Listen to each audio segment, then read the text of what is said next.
Ako si Sara Duterte. Tatakbo bilang Pangulo ng Pilipinas. Oh, nagdala na po akong tubig. Baka abutin tayo madaling araw eh. Joke Ay, lang po. unfair kasi, hindi ako lang pwede- po. hindi ako pwede Iniinggit lang kita. uminom. Iniinggit lang kita. Salamat po.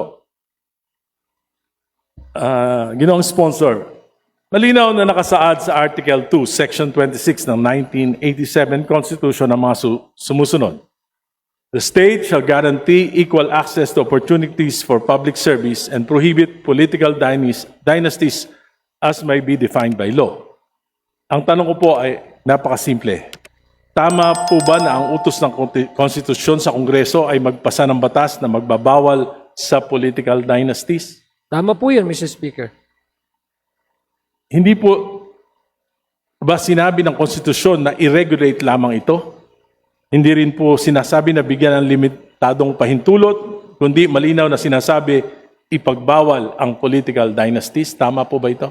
Yeah, full stop po. Ang sinabi po ng Constitution is to prohibit anti-political dynasty law as may be defined by law. Ang doon po yung definition is pagkarapatan na binibigay sa atin, mandato na binibigay po sa atin ng ating Constitution kung paano po natin to bibigyang buhay itong anti-political But it dynasty. should prohibit. Pero if I may be allowed, Mr. Speaker, pero siyempre, kung wala pong absent po talaga yan sa Constitution, babalikan din po natin yung intent ng batas na iyon. Tama po. Ang intent po ng batas na iyon, titingnan po natin kung paano po nagkaroon ng diskusyon ang mga framers ng Constitution. Sinabi po nila is hindi po complete absolute abolition, ito po ay regulation, Mr. Speaker, Your Honor. Ang intensyon nila ay pigilan ang konsentrasyon ng kapangyarihan sa iilang pamilya. Dahil Tama po ito yan. ang isa sa mga ugat ng korupsyon, patronage politics, kahinaan ng political parties at kawalan ng tunay na kompetisyon sa politika. Ito po yung arguments ng mga framers ng Constitution. Tama po yun, Mr. Speaker. Ang layunin ng probisyong ito ay buksan ang politika sa mas maraming Pilipino, hindi upang i-institutionalize ang kapangyarihan ng mga political clan. Tama po? Tama po yan. Ngayon po, Ginoong Sponsor, ayon sa bersyon ng inyong committee, pinapayagan pa rin ang mga magkakamag-anak hanggang ikalawang antas ng consanguinity o affinity na sabay-sabay humawak ng posisyon sa gobyerno basta't magkakaibang antas o posisyon. Tama po ba yon? Tama po yan, Mr. Speaker. Halimbawa, isang miyembro ng pamilya ay pwedeng tumakbo, manalo sa posisyon ng national, for example, senador. Halimbawa, si Senador De La Cruz. Tama po ba yun? Tama po, Mr. Speaker. At Maaari din po siyang matalo. ang kanyang anak ay pwedeng tumakbo at manalo bilang gobernador, makaupo bilang gobernador. Pwede po yun? Pwede rin pong tumakbo at matalo. Hindi, pero pwedeng maupo. Pwede pong manalo at matalo. Oo nga po, pwede nga pong, pag nanalo, mauupo. Tama. Tama So po. sabay Pero pag- sila. Tama po. Isang senador, isang governor. Tama? Tama Sabay po yun. sila. Pwede pong maging sabay, pwedeng hindi magsabay, pwedeng matalo yung isa Hindi sa nga po, kanila. kung mananalo, sabay sila, pwede. Kung yung frame of mind nyo po, ang gusto nyo Hindi pong po, yun ang frame. Ang tinatanong ko lang po, simple lang. Kung sabay silang manalo, sabay silang makakaupo. Tama. Hypothetically, posible mangyari po. Mr. Yes. Speaker. At nangyayari po yan. Tama Marami naman pong- po, Mr. Speaker. Marami pong, may senador po, mayor, ang asawa. Tama po? Tama po. Ayun, tama. At yung kanyang isang anak, pwedeng maging congressman sa District 1 ng kanilang probinsya. Tama rin po yun. So, tatlo na sila. Yung isa pong, yung asawa ng kanyang anak ay pwedeng tumakbo rin sa District 2 at manalo, makakaupo rin po. Posible rin po, Mr. Speaker. Apat na. Pero let me, kung marapatin Hindi po, hindi po. Ang tinatanong ko po, hypothetical to. Pwedeng apat. Okay, Di ba? O, pwedeng apat. Ngayon po, yung kanyang apo, tumakbo rin at nanalo bilang mayor nung capital town. Pwede pa rin po ba yun? Makakaupo pa rin? Napaka-active naman po ata yung pamilya. Marami yan dito sa Kongreso. Hindi po yan hypothetical, nangyayari yan sa kasalukuyan. 5, pwede sila, pwede. Pwede rin po matalo. Oh, pwedeng manalo, makakaupo pa rin. Ayon sa proposal ng batas na yan.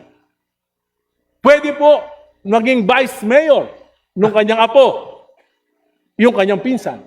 Kung tatakbo po yung kapatid niya na sobrang active sa isang munisipyo, dahil mas active naman po yung kapatid na isang munisipyo, bawal na po yun. Kasi hindi po pwedeng... Hindi po, sinasabi ko po, yung pinsan niya, tumakbong vice mayor niya, pwede?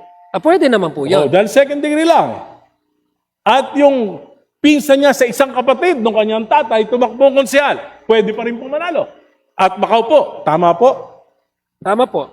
So, 7 na sila. At yung asawa nung kanyang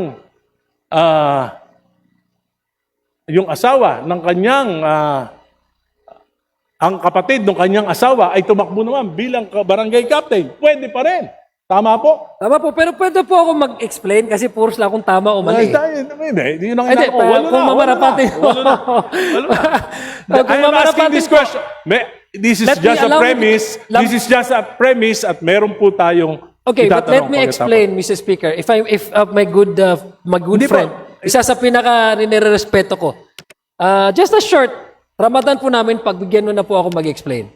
Kung mamarapate po. All Sige of these things are possible, Mr. Speaker. These are hypothetical. This can happen. This can be certain or it can be uncertain. But what is certain, Mr. Speaker, is we allow the people to vote. And that is the primordial consideration of this proposal, Mr. Bakit pa Speaker. po tayo nagpapasa ng batas kung pabayaan na lang natin yung mga tao? Bakit pa po kayo nagpanukala ng ganitong batas kung ang inyo palang prinsipyo ay pabayaan na lang kung sino yung iboto ng tao siyang manalo kahit magkakapatid, magkakamag-anak, magpipinsan, mag-asawa, mag-ama. Bakit pa kayo nag-sponsor ng bill Dahil ito? apat na pong taon. Kahit Tama di ba kayo naniniwala? Naniniwala po ako dahil ang Constitution po ang nagsasabi, Mr. Speaker. It's not even your decision, Mr. Speaker. It's not even the decision of Congressman Irice. It's not the decision of this representation. It is what the Constitution dictates. Okay, okay. And that is what we're trying to provide, Mr. Speaker, Your Honor. Tama po. Naniniwala po ako sa sinabi nyo, pero sabi ko nga po, may certain parameters, yung mga framers ng Constitution. Dapat it will prevent the monopoly of power. Ngayon po, kung ikaw, Gobernador, yung iyong pamangkin, Vice Governor, yung pinsan, Bukal, yung iyong anak, Mayor, yung isa mong pamangkin, Vice Mayor, yung isa mong pamangkin ay kapitan ng barangay. Tapos sa kabila naman, ang congressman, kapatid mo. Sa kabilang distrito naman, ay yung iyong anak. Wala po bang monopoly of power doon? Mr. Hindi Speaker, po, yung tanong ko, may monopoly ba of power doon o wala? no, because, Mr. Speaker, I'll give you the straight answer. Monopoly resides when the power to appoint resides and exercised by one person. That is monopoly. But we allow the people to vote. The primary reason is, again, the sovereignty of the people and the primacy of the right to vote under Section 1, Article 2. Kung may monopolya po, Mr. Speaker, ay kung i-appoint ito at ang magde-decide lang po ay isang tao na paupuin ang ang kapatid or anak or asawa sa isang posisyon, that is an abuse of power. That to me is a blatant abuse of power and a monopoly. The most dangerous form of monopoly. But this time, we present individuals to the voters and the voters vote. That's what the Constitution So, says. hindi And po that's what I'm kailangan, trying to- yung that is sinasabi what niyo po, I'm hindi trying na to kailangan provide. itong batas na ito. So, in terms of what now, Mr. Speaker, based on the status quo, just for the sake of argument, Mr. Speaker, what could be described as something that is predominantly controlled by one family. But since we don't have the anti-political dynasty as of yet, there's no point for us to really say that this is dominated by one family. Maybe many offices, Mr. Speaker, are being handled and occupied by the same family. Predominantly, very active ang family nila. But domination in monopoly is also a gesture of one exercising that power to make sure that sensitive positions are occupied by blood relations that would give him or her undue advantage over these resources. Oh. Yun lang, I'm just... Ngayon po, ang ibig sabihin- pag mayroon po tayong anti-political dynasty, talagang meron na po tayong definition kung ano po yung abuse of Subalit power. yung sinasabi nyong abuse of power in appointments, ay yung sinasabi nyo... May nepotism na po tayo, Mr. Speaker. So, ano magagawa ng batas na yan? Hindi ganun din, pareho lang. ang Whether there is a law or not, ganun pa rin. It's the same thing. Mr. Speaker, If your definition of monopoly of power is just on the appointments, di pareho lang. May batas o wala. no, that is exactly what I'm trying to do because monopoly really resides if one person exercises that authority to appoint a certain relative just so that they can have actual access to resources. That is monopoly, Mr. Speaker. That is very much against the law of nepotism, di ba, Mr. Speaker? But that is precisely one because that's exactly precisely the issue. In-exercise undue advantage ng isang tao. Kaya walang nepotism eh. Ito kasi eleksyon. Hindi ito isang tao. And by the way, Mr. Speaker, it's not the family that decides who run. It's the candidate actually that provides CONA. Because remember, Mr. Speaker, Your Honor, the COMELEC requires one candidate to provide the certificate of acceptance and nomination. If you don't have that, probably the tendency you will be described as a nuisance candidate. there are many No, Mr. Speaker, my point here, Mr. Speaker, is that the reason why we allow all of this because number one, the subdivision under our political system, 7160, is the autonomy of each political unit. It has a separate constituency. It has to exercise its mandate. It has an internal mechanism and regulation to run their affairs, not necessarily connected with the one or neighboring LGU. That's how the structure of our political units under the 1971 60, Mr. Speaker, of the Local Government Code. We also attach that in order that we can balance it out with the right to vote and the right to be voted upon. And I've mentioned earlier, Mr. Speaker, there are several bases, not only in the Constitution, Section 5 on the suffrage, Section 1, Article 1, but there are other treatises internationally, which we are the party or signatory of this covenants, the civil and political rights, etc., stating, Mr. Speaker, that there shall be no law abridging the right to vote and to be voted upon, Mr. Speaker, Your Honors. The anti-political dynasty, as may be defined law, is a regulation and thus not an absolute prohibition. It is an exemption. So we are doing this, Mr. Speaker, in order to decongest the control of one family over one locality, Mr. Speaker, Your Honor, so that we can promote and uphold check and balances, which is the essential feature of a working Republican democratic country such as ours, Mr. Speaker, Your Honor. I don't think, it encourages the political families to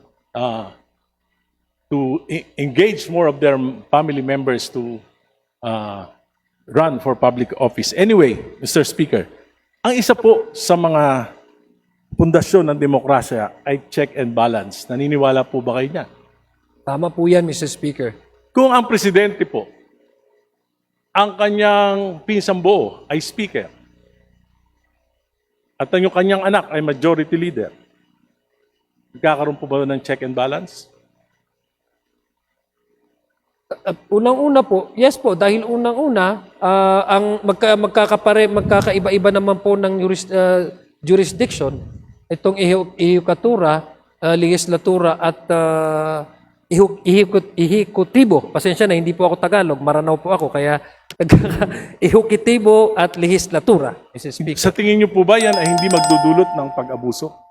Wala naman po, dahil may internal mechanism and arrangement po ang bawat institution na ito. For example, bigyan ko yung example, halimbawa, 2023, 2024, 2025.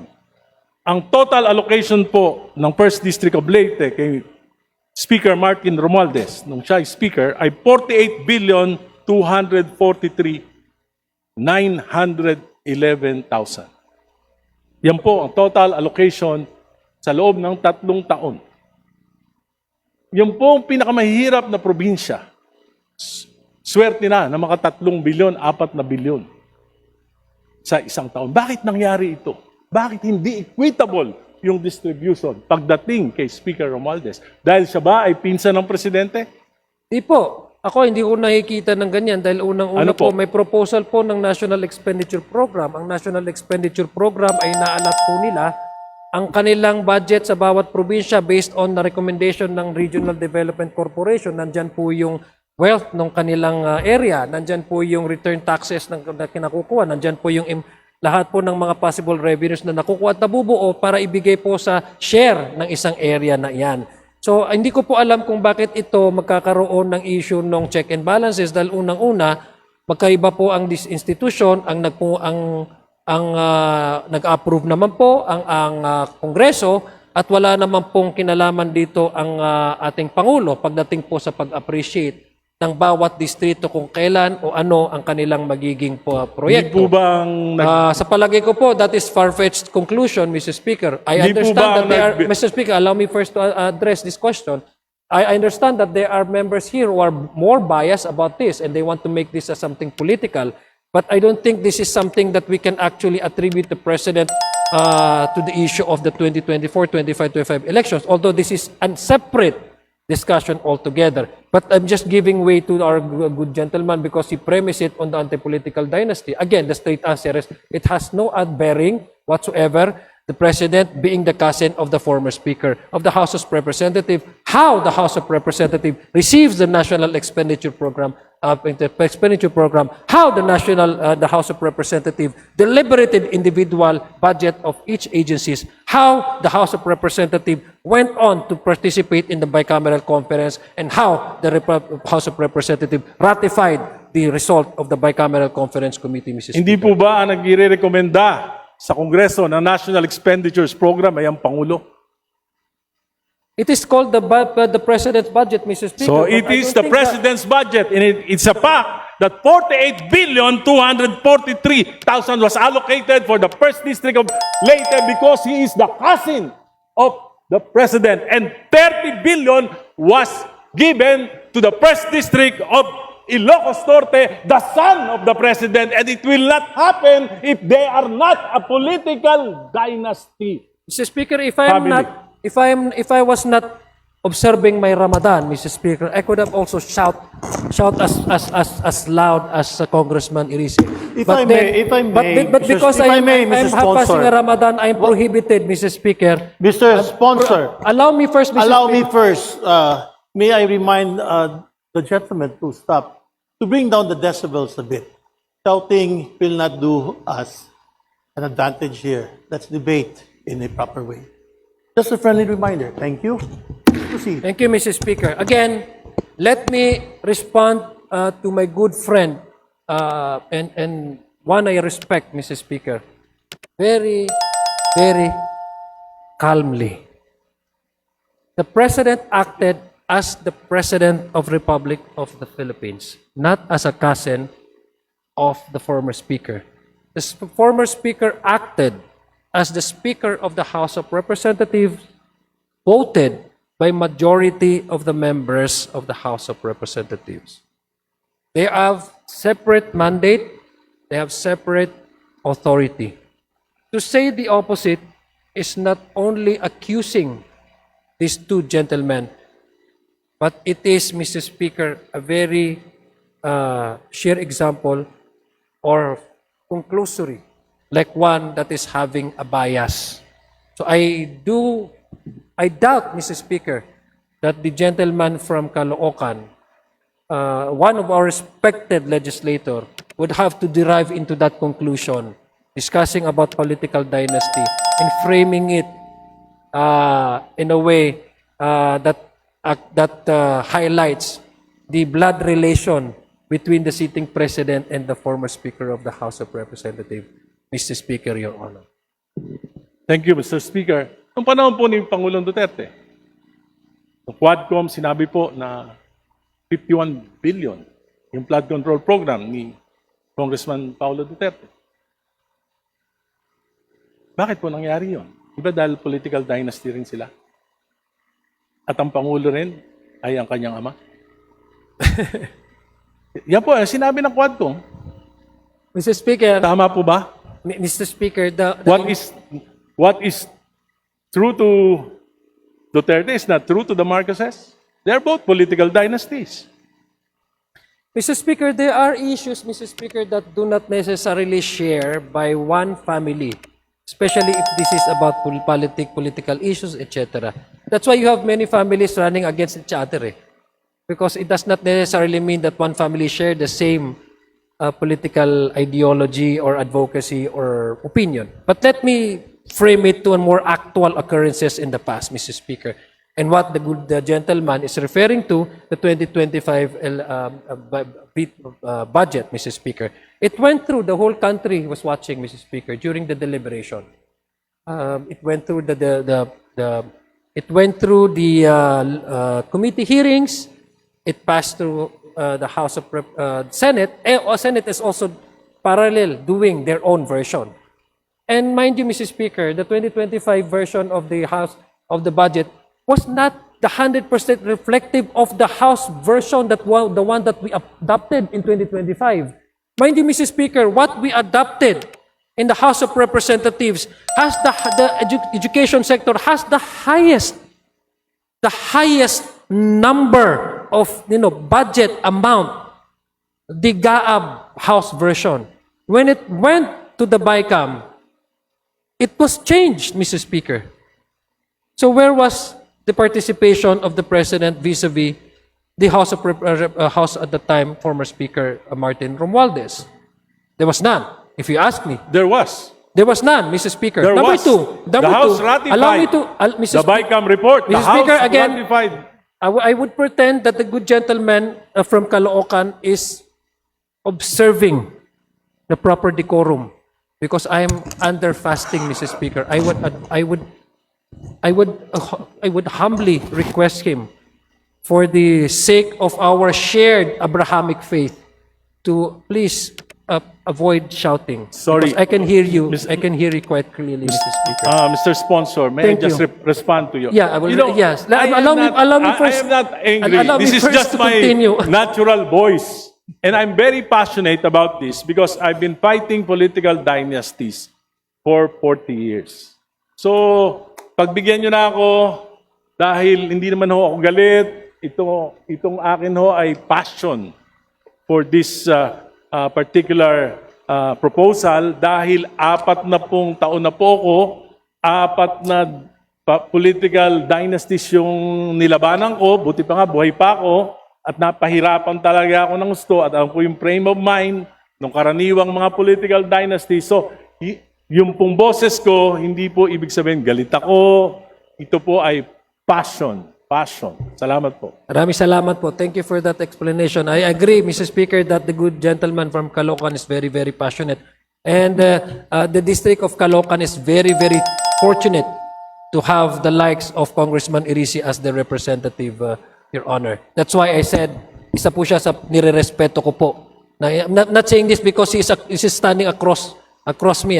He really is earned my respect. Again, to respond to the question, number one, wala pong nakikita tayo doon na participation. In fact, the President vetoed a portion of the 2025 DAA, Mr. Speaker. So that would again conclude the response of this representation. And if I may request, Mr. Speaker, the good gentleman, to go back to the main topic, which is the anti-political dynasty. And if possible, we can segue with the 2025 budget, but I'd suggest that we don't dwell our time in the debate and argument on the 2025 budget, which has already been the subject of many things, Mr. Speaker, Your Honor. Mr. Speaker, I'm just trying to point out that political dynasties breeds corruption. And during the time of Speaker Romualdez and President Marcos, dito po yung nangyari yung pinakamalaking pagnanakaw sa kaban ng bayan. And we cannot not put blame to this House kasi po niratify natin yung BICAM committee report. Hindi po ako kasama nun, hindi ako kasama nung 19th Congress. Niraratify po yan.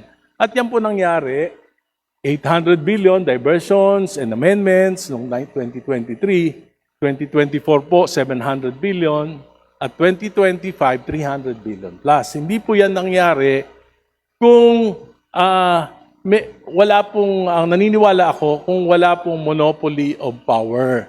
Kasi po, dito lang sa bansa natin, nangyari na wala po akong alam na bansa na ang presidente, yung kanyang pinsang buo ay speaker at yung kanyang anak ay majority leader.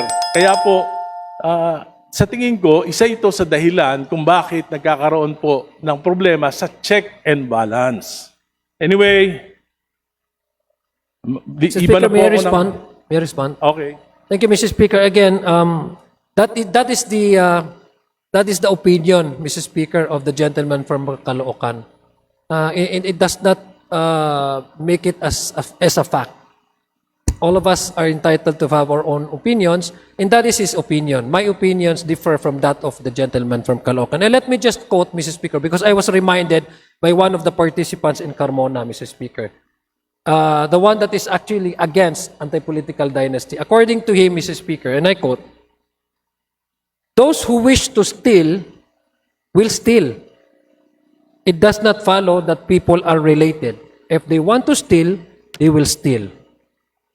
That's a very logical and practical and pragmatic way of understanding, things. No? Hindi naman nangangulugan na magkakamag-anak ay lahat niyan sila, magnanakaw. Kasi kung magnanakaw ang isang tao, hindi kinakailangan maging anak ng hari palag magnakaw. Kung ayaw magnakaw ng tao, maski hari yan, hindi yan magnanakaw. And I'm sorry to Congressman Benny Abante, let me quote a passage in the Bible, the story of King Solomon. I mean, he's a king. He governs all the sort of any kingdoms, but he did not steal anything. And the witness of that is the Bible. I'm citing to you this, Mr. Speaker, because each of us would have his or her opinion, and this opinion cannot be treated as a fact. So that is the opinion of the good gentleman from Caloocan, which I respect. And I think that his opinion is wrong. And that is my opinion, Mr. Speaker, Your Honor. Totoo po yun na kung ang isang tao ay ayaw magnakaw, hindi magnanakaw. Pero kung ang tao ay gusto magnakaw, magnanakaw siya. Pero mas madaling magnakaw kung yung tatay mo ay yung nakabantay sa kaban ng bayan at yung tiyuhin ay siya namang may hawak ng susi. Anyway, I'll go to the next item. Equal access. Ang parehong provision ng konstitusyon ay nagsasabi rin na dapat garantihan ang pantay na pagkakataon ng mga mamamayan na kapagsilbi sa pamahalaan.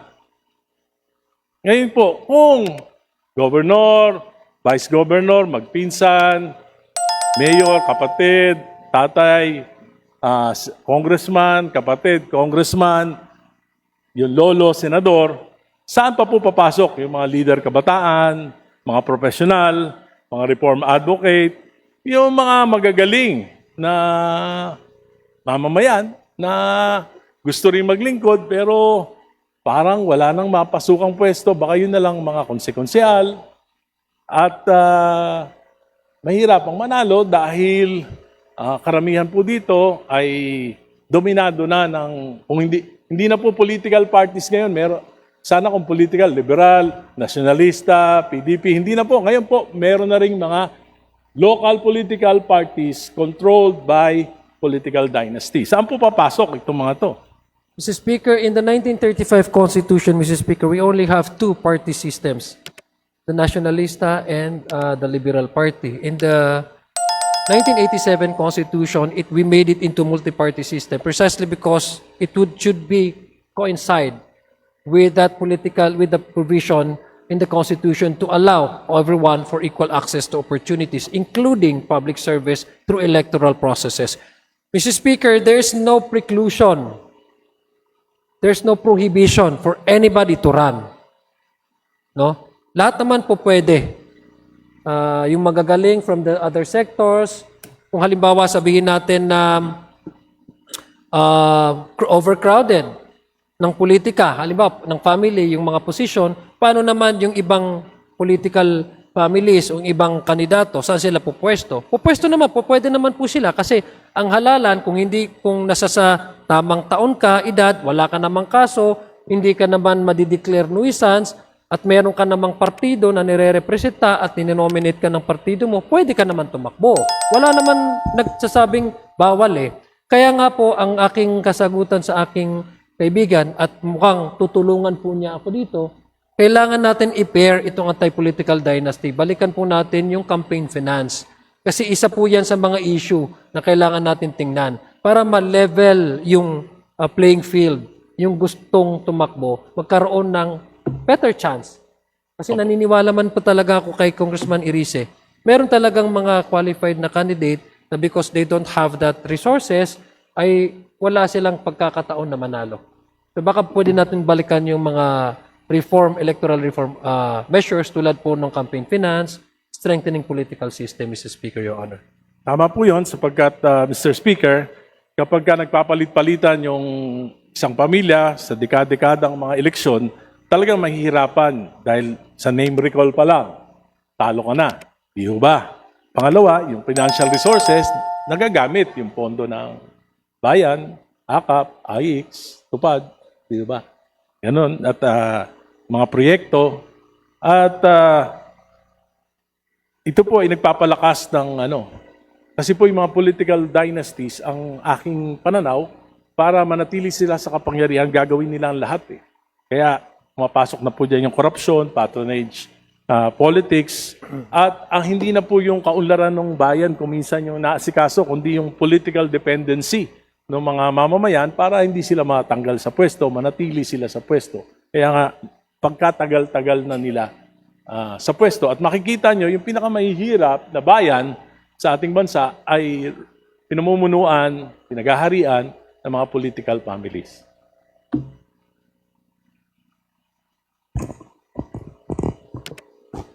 Yun ang sponsor. Kung ang mandato ng konstitusyon ay pagbawal ang political dynasties, ngunit ang batas na ipapasa natin, it will still allow the domination of political monopoly and will really limit the participation of ordinary citizens. Hindi ba sa tingin nyo pwede itong ma-question sa Korte Suprema? The Speaker, the reason why we are actually trying to at least balance it out, no, to give also primacy to the general principle, which is the equal access for all for public service, and it is in the first line, Article 26, Section 2. No, the state shall ensure equal opportunity to public service, and then there comes the next line, which is prohibiting the anti-political dynasty, is in order that we avoid a possible question or petition before the Supreme Court. That is what we intend to avoid. Because I personally would like to, I should be candid about this, no? Let me be honest with this. It is not, as a form of a track record, it is not good on my reputation to sponsor something which later on struck by the Supreme Court as constitutional. But to give you the direct answer, yes, anything can be questioned before the Supreme Court. This is a Republican democratic country. Anybody can do so. Salamat po. Nais kong banggitin po sa ating chairman ng Committee on Suffrage and Electoral na napakalayo po ng bersyon ng panukalang batas na tinatalakay natin dito sa bersyon na inaprubahan ng committee sa Senado. Ang pagkakaiba ng malayo po ang kung magpapatuloy po tayo sa bersyon ito, hindi kaya posibleng magkaroon ng deadlock o impasse sa bicameral conference committee, at kung mangyayari yun, hindi po ba magiging resulta ay walang anti-political dynasty law na may papasa? And again, Mr. Speaker, that is what we do, no, and what does as much as possible try to avoid. There will be discussions, I'm sure. Sigurado po yan. Medyo mainit po yung discussion sa BICAM, sigurado po, dahil yung may mga disagreeing provisions nga po. Kaya nga po magkakaroon, I think, ng mas masusing, ang narinig ko nga po kay Senate President, gusto niya live stream ng BICAM. Tayo naman po bilang chairman ay wala naman po problema kung ila-live stream ito para maging transparent po ating proseso. So inaiwasan po natin yan. we're hoping na magkakaroon talaga ng debate. Ito po ay priority bill ng ating Pangulo. Tama po ba? Yes po, isa po ito sa na-considera na LEDAC priority, Your Honor, Mr. Speaker. So ito po ay napag-usapan sa LEDAC. Napag-usapan po ito sa LEDAC, I'm sure. Because, Ano po napagkasunduan? Kasi po, nandun po ang ating Pangulo na siya po nag-prioritize na ito at pinangako niya ito sa kanyang mga pahayag sa mga mamamayan. Nandun din po ang miyembro ng mababang kapulungan, nandun din yung miyembro ng Senado. Wala po bang napagkasunduan kung anong uri? Dahil alam ng ating Pangulo yung ibig sabihin ng anti-political dynasty. Hindi po ba ito na pag-usapan man lang? Dahil alam ko po, para mas madali ang mga batas, kaya nga tayo nagbubuo ng LEDAC para mapapag-usapan na, para sa ganun ay hindi na masyadong malayo yung mga magiging bersyon ng bawat batas sa bawat kapulungan. Hindi ba ito napag-usapan? Naiintindihan ko po yung practicality na sinasabi po ni Congressman na aking kaibigan na galang-galang na Irise. Ngunit ang Pangulo po, totoo po yung kanyang sinasabi through his spokesperson, si Yusek Castro, na ginagalang po ng Pangulo yung proseso at independensa ng mababa at ng kapulungan at ng Senado. Sinasabi po niya kinakailangan magkaroon na ng legal definition ang anti-political dynasty. Ngunit kung paano po itong proseso na ito, paano po mag-arrive into different versions ang Kongreso, ang House of Representatives, ang Senado, ay kanya po itong nirerespeto sa pamamagitan ng hindi pag-intervene kung ano po yung magiging paksa o bersyon nitong dalawang kapulungan na ito. Dahil meron naman po talaga tayong mekanismo, ito po yung BICAM. Pero naninanais ko po sabihin kay Congressman Irise, ang very strict po na natatanggap natin na galing sa Pangulo at very much open naman po ang kanyang opisina na kinakailangan may anti-political dynasty at magkaroon na ng definisyon para mabuhay ang konstitusyon pagdating sa paglilimita ng monopolya ng bawat pamilya sa bawat distrito o bawat locality sa ating bansa. Sir Speaker, Mr. Sponsor, the version coming from this House is authored by the son of the President. That is correct, Mr. Speaker. And he did not consult the President on what is on the President's mind in prioritizing this particular bill. I cannot speak for the majority leader, neither would I know the family dynamics. But the majority what they leader discuss is the on table author. on dinner table. But my association with the majority leader is me being the chairman of the electoral reform, and he as our majority leader. We don't discuss about family matters or what discussions they discuss it over on the table with the president. So I would not know, Mr. Speaker. Di po ba ang purpose ng LEDAC ay para magkaroon ng isang direksyon ang gobyerno? May isang polisiya ba o magkakaibang interes ang umiiral? The purpose of LEDAC, Mr. Speaker, is for the national government to identify priority legislations that might be needed to attain the objective of a certain administration. In this case, the Marcos administration felt that we need to give life to the 40 years na nakastagnant na anti-political dynasty as far as this proposal is concerned. Mr. Speaker, so you are saying that the only objective of the President is to provide a definition and not political reforms? That is to make it more simple, but the impact of this proposal, Mr. Speaker, is to change altogether the political landscape. As stated earlier, Mr. Speaker, I have given you actual numbers on the direct impact of the anti-political dynasty on the municipal, city, government, and national level, Mr. Speaker. Hindi po Your Honor. magkakaroon ng direct impact yung mga sinabi niyo pong numero, lilipat lang po ng posisyon. That we cannot do because Yes, lilipat lang po. I am here as a sponsor, not as Yes. as clairvoyance. I cannot predict what will happen to those who will be displaced by this anti-political dynasty measure. Mr. Speaker, allow me to go further. Because this is no longer just about legislative inconsistency. This is about sincerity. If this House passes a bill that effectively protects political dynasties, then what message that sends? It sends a message that the President's commitment to political reform ay hindi totoo. That his promise to prevent repetition of trillion peso corruption, particularly in sectors like flood control, ay hindi seryoso. That instead of real reforms, what we are seeing is appeasement, delay, at pagpapalipas ng galit ng taong bayan. Marami na po nagrarally against anti-political dynasty. Let us not deceive ourselves. When you file a weak law, when you pass a diluted version, when you allow contradiction between the House and the Senate, you are not solving the problem. You are buying time until people get tired, people forget, and accountability disappears. And that is the danger. Because corruption thrives not only in secrecy, but in delay, distraction, and deception. Mr. Speaker, ulitin ko po, bilang pagwawakas, ulitin ko lang po, mabuti. Kung may papasa natin yung batas na ito, ay kung ako po ay tatakbong governor at nanalo, makakaupo ako. Sana manalo ka. Kung manalo po. Okay? Hypothetical question. Kung ako po ay tumakbong governor, nanalo ako, makakaupo ako. Tama po? Pwede? Yes, kung manalo po kayo.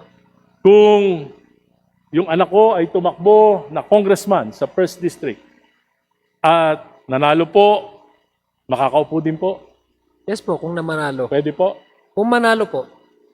Dalawa na kami. Yung isa ko pong anak, dalawa lang po yung anak ko. Tumakbo naman sa District 2 ng Caloocan at nanalo. Makakaupo din po. Kung manalo po siya. Manalo po. Tama, Manalo po tatlo siya. na kami. Yung asawa ko po na hindi nakikialam sa politika dahil sa batas na may papasa na ito, nagka-interest na. Biglang tumakbo na senador. Pwede pa rin manalo at makaupo yung asawa. Naku, ang laki ng gastos nyo. Manong Oo, Geres, di bali po. Manong Ege, ha? Pero pwede po. Kung manalo po siya. Yung pamangking ko po at tumakbo ng vice mayor ng Caloocan, nanalo. Pwede pa rin po makaupo. Kung manalo po siya, and I hope that is not your plan, ha? Hindi nga po. Medyo malaki yung gagastos. Na-encourage po ako sa batas nyo eh. Sa panukala nyo. Pwede. 5. Kung mananalo po, kasi ang taong bayan po ang magde-decide, Kaya nga po, Mr. Speaker, kaya Your tanong mo Honor. nga lang po kung pwede. Pwede po? Tama po, kung siya po yung pinoto ng ating taong bayan, sila po yung may kapangyarihan. So tama po, mananalo po kung At binoto ng yung taong bayan. sister-in-law ko po, kung tumakbong pong mayor at nanalo, pwede pa rin makaupo. Pag nanalo po at binoto siya ng taong bayan, mauupo po talaga siya. So, ito po ay hindi po anti-political dynasty law. It will institutionalize political dynasties. At palagay ko po, nagpinoyhenyo tayo, pwede ka ng pwede. Kaya ang final na sagot ko po, hindi to anti-political dynasty law. Ito po ay isang budol. Budol. Budol. Salamat po.